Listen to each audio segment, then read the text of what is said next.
पता नहीं बेटा बहू कहाँ रह गए। नेटवर्क प्रॉब्लम की वजह से दोनों का फोन भी नहीं मिल पा रहा। अंधेरा होने को आया था। प्रियांश तो यही बोलकर गया था कि मम्मी जल्दी ही लौट आऊंगा पल्लवी को लेकर, लेकिन अभी तक उसका अता पता नहीं था। नीलम जी को बड़ी चिंता हो रही थी। वो घर में इधर से उधर चक्कर काट रही थी। स्वाभाविक बात है कि जब बच्चे बाहर हों और समय से ना लौटें तो एक माँ से ज्यादा चिंता किसको होगी। लेकिन तभी नीलम जी को बाहर गाड़ी का हॉर्न सुनाई दिया। लगता है बच्चे आ गए और वो झट से दरवाजे पर पहुंच गई।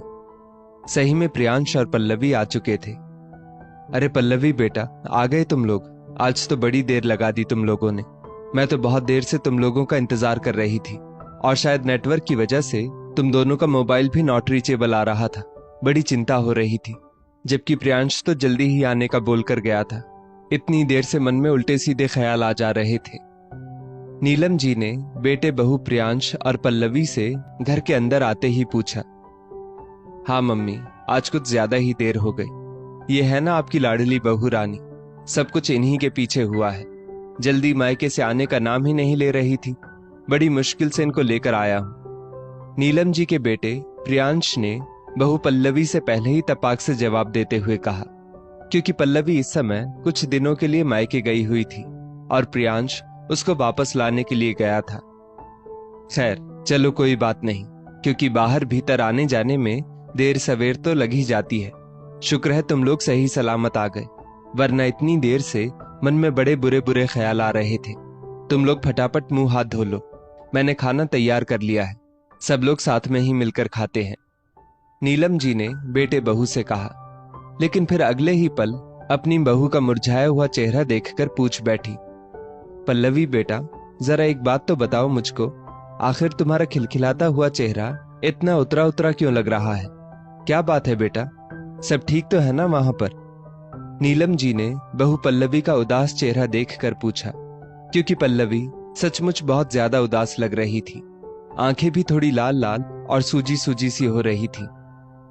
बस मम्मी जी, ऐसे ही। ये कहते ही पल्लवी की आंखों में झट से आंसू छलक आए और उसने झट से अपने आंसुओं को पोंछ लिया कि कहीं मम्मी जी उसके आंसुओं को ना देख लें, वरना वो और भी ज्यादा परेशान हो जाएंगी। लेकिन एक माँ की निगाह से बच्चों की परेशानी कहाँ छुप सकती है। मम्मी बस कुछ मत पूछिए, सारे रास्ते आपकी लाडली बहू गाड़ी में ऐसे ही मुंह लटकाए हुए चली आई है। मुझको तो इनका रायता कुछ समझ में ही नहीं आता। पता नहीं क्या समस्या होती है इन औरतों की, जो मायके से आने में इतना इमोशनल हो जाती हैं। प्रियांश ने व्यंग से जवाब देते हुए कहा, लेकिन क्यों पल्लवी बेटा, आज से पहले तो तुम कभी भी मायके से ऐसे उदास नहीं आई हो। हमेशा हंसती मुस्कुराती हुई ही आती थी। फिर आज आखिर ऐसा क्या हो गया जो तुम मुंह लटका कर आई हो? नीलम जी के तो बहू का उदास चेहरा देखकर एकदम खलबली सी ही मच गई थी, क्योंकि वो पल्लवी के स्वभाव को बहुत अच्छी तरह से जानती थी। पल्लवी तो उदास रह ही नहीं सकती, बल्कि जब से पल्लवी इस घर में ब्याह कर आई तब से इस घर में भी चहल पहल रहने लगी थी। पल्लवी को तो शांत बैठना अच्छा ही नहीं लगता, जरूर ही कोई खास बात है। मम्मी जी, आप अपने लाडले से ही पूछ लीजिए मेरी इस उदासी का कारण, जो इतनी देर से मेरे ऊपर आरोप प्रत्यारोप लाडली बहू कह कहकर लगा रहे हैं। वो मुझसे कहीं ज्यादा अच्छी तरह से बता पाएंगे आपको। पल्लवी प्रियांश की ओर देखकर बहुत ज्यादा चिढ़ते हुए बोली, नहीं पल्लवी बेटा, कोई ना कोई खास बात तो जरूर है, वरना तुम मुझसे ऐसे नहीं बोलती। मुझको प्रियांश के मुंह से कुछ भी नहीं सुनना है, मैं तो तुम्हारे मुंह से सुनना चाहती हूँ कि आखिर क्या बात है जो हमारी बहू इतनी ज्यादा परेशान और दुखी लग रही है। नीलम जी ने पल्लवी को प्यार से दुलारते हुए पूछा, मम्मी जी, कल रात से अचानक पापा को बहुत तेज बुखार चढ़ाया है। मम्मी तो उनकी तबीयत की वजह से बहुत ही ज्यादा परेशान हो गई, क्योंकि उनको भी बीपी शुगर सब कुछ है, और भैया के दूसरे शहर में रहने के कारण और कोई तो मम्मी के पास है भी नहीं। लेकिन आज आपके लाडले अचानक बिना सूचना दिए मुझको लेने के लिए पहुंच गए। मैंने इनसे बहुत कहा कि मुझको 2-4 दिनों के लिए और छोड़ दो, जब पापा की तबीयत ठीक हो जाएगी उसके बाद आप मुझको लेने के लिए आ जाइएगा। लेकिन आपके लाडले ने साफ मना करते हुए कहा कि तुम बेटियां भी ना माँ बाप की जरा जरा सी समस्या को लेकर परेशान हो जाती हो। जरा सा बुखार ही तो है, समय के साथ उतर जाएगा। उसके लिए तुम्हारे यहाँ रुकने की क्या जरूरत। और तो और मम्मी जी, मम्मी ने भी आपके लाडले को खुशामद कर करके मनाने की कोशिश की, लेकिन ये तो बस एक बार जिद पकड़ ले तो शायद देवता भी ना इनको मना पाए। अब आप ही बताइए कि अगर इस परिस्थिति में मैं गाड़ी में मुंह लटका कर आई तो क्या बुरा किया। मुझको तो सचमुच बहुत ज्यादा बुरा लग रहा है पापा को ऐसी हालत में छोड़कर आने पर। पूरे रास्ते मेरा मन नहीं लगा, ये सोचकर कि क्यों इतनी मजबूर हो जाती हैं बेटियां, और बार बार आंखें छलकती ही रहीं।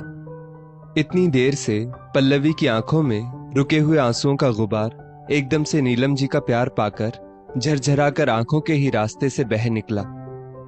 प्रियांश, बहू बिल्कुल सही कह रही है। तुम मर्द लोग ना पत्नियों को अपनी जागीर समझते हो, जैसे शादी के बाद उन लोगों का अपने मम्मी पापा के प्रति कोई दायित्व ही नहीं रह जाता। अभी कल को जब खुद एक बेटी के पिता बनोगे तभी इस दर्द को महसूस कर पाओगे। ये कहते कहते नीलम जी के भी जैसे दिल का दर्द छलक उठा। उनको अपनी बीती जिंदगी याद आ गई कि कैसे उनके पापा के बीमार होने के बावजूद भी उनके पति जबरदस्ती जिद करके उन्हें अपने साथ ले आए थे। कितनी खुशामद की थी पापा ने उनके पति से कि कुछ दिनों के लिए और मेरे पास छोड़ दो, क्योंकि वो अपने पापा की सबसे छोटी संतान और सबसे लाडली बिटिया थी।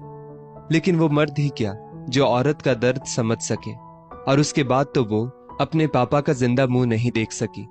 सीधे उनका शरीर शांत होने पर ही गई, और आज तक ये बात उनके सीने में शूल की तरह चुभती रहती है कि काश उस समय वो जिद पर अड़ गई होती तो ये जीवन भर का दर्द ना बनता।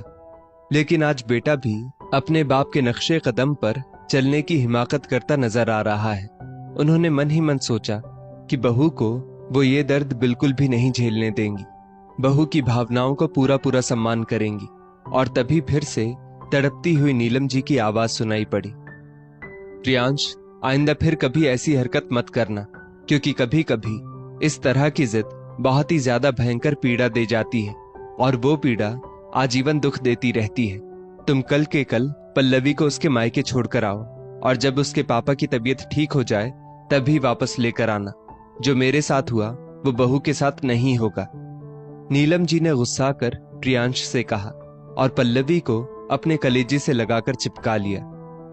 लेकिन मम्मी, कल फिर से इतनी दूर जाऊं, आप भी ना अपनी बहू की बातों में आ जाती हैं। प्रियांश कुछ चिढ़ते हुए बोला।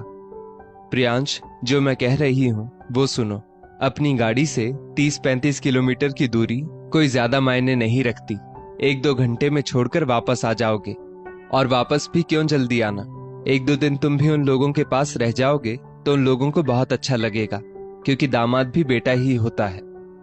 नीलम जी का अटल फैसला सुनकर अब तो प्रियांश से कुछ भी बोलते नहीं बना, और पल्लवी तो भावावेश में अपनी मां समान सासू मां के कलेजे से लग गई, क्योंकि आज एक सास ने बहू के दर्द को बेटी का दर्द बनकर महसूस किया था। और अगली ही सुबह प्रियांश पल्लवी को लेकर उसके मायके की ओर चल पड़ा। पल्लवी अपने पापा मम्मी के पास पहुंच गई, और उसके मम्मी पापा भी उसको सामने देखकर बहुत खुश हो गए।